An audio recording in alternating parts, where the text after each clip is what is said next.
अविरल वर्षाका कारण यो करिब अब 4 दिनदेखि खोटाङमा अविरल वर्षा भइरहेको छ। यो वर्षापछि अब अहिले किसानहरूले लगाएको प्रमुख बालीको रूपमा चिनिने धान बाली पूर्ण रूपमा नष्ट भएको छ यो खोटाङ जिल्लाभरि नै।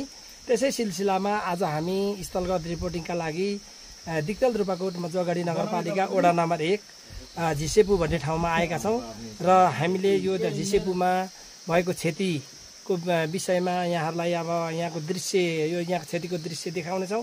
त्यो सँगसँगै हामीले यो धान खेती क्षति पुगेपछि किसानहरूलाई कस्तो असर पुगेको छ भन्ने विषयमा किसानहरूका आवाजहरू पनि हामी देखाउनेछौँ र त्यो सँगसँगै यो किसानहरूको क्षतिलाई मलम लगाउनको लागि स्थानीय सरकारहरूको कस्तो भूमिका रहन्छ भन्ने विषयमा पनि हामीले यस वडाका वडाध्यक्ष लगायत जनप्रतिनिधिहरूसँग चाहिँ यसको जवाब खोज्नेछौँ।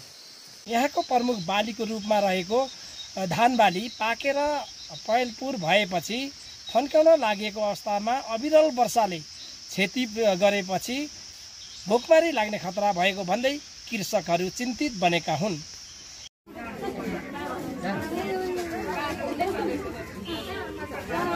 यो चाहिँ अब जिल्ला अस्पताल दिक्तेलको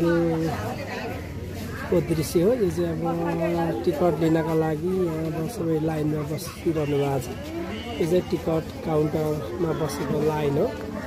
अहिले अब पछिल्लो समय बिरामीहरू